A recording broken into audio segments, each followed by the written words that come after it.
And it's intentional. It's intentional. It has to be.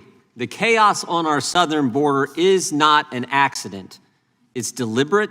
It's on purpose. It's by design.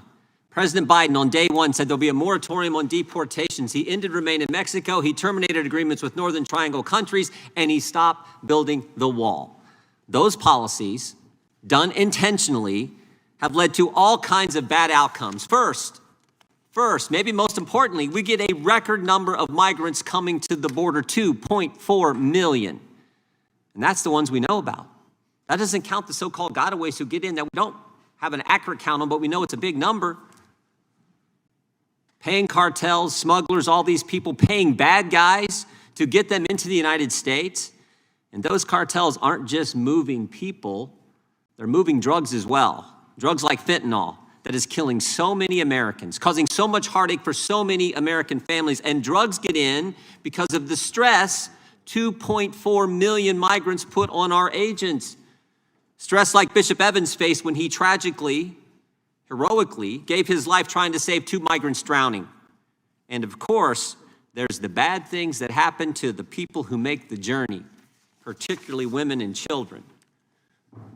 Americans want legal immigration. President Biden and Secretary Mayorkas want illegal immigration. They want illegal migrants to come, stay, and never go home.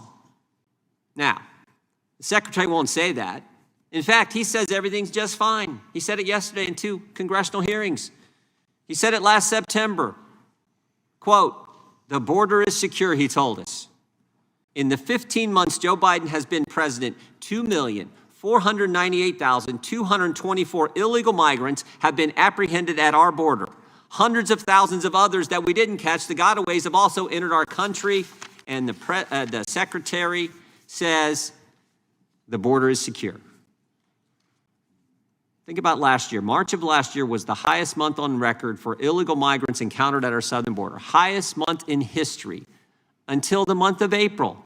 And April was the highest month on record for illegal migrants coming to our country until the month of May. And May was the highest month on record until the month of June. And June was the highest month on record until the month of July, when 213,593 illegal migrants were at our southwest border.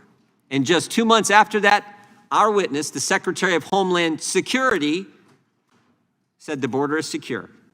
Mr. Secretary, if over 200,000 a month and all the ramifications that has with drugs coming in the country and other people coming in the country because our agents are so focused on that, if that's a secure border, then you are completely out of touch with the American people.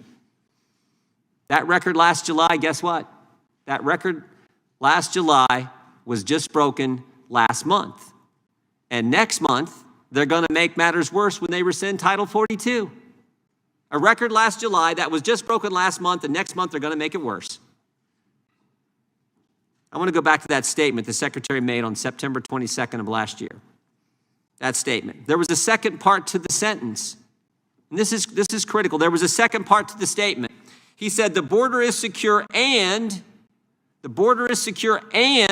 we are executing our plan.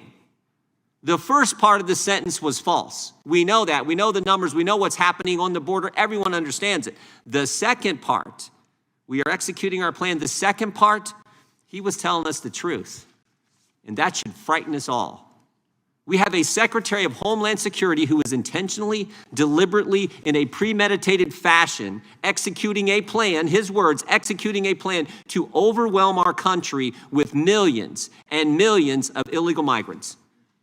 Executing a plan that causes all kinds of harm to people who make the journey, executing a plan that results in record levels of fentanyl and other drugs entering our nation, executing a plan that stresses our border agents, stresses our education and healthcare system, stresses our nation.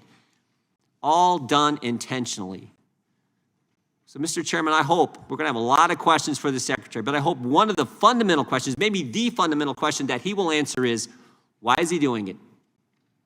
Why is he doing this to our fellow citizens? Why is he doing this to our country? Why is he deliberately doing this he is the Secretary of Homeland Security. Why is he intentionally doing this to our nation?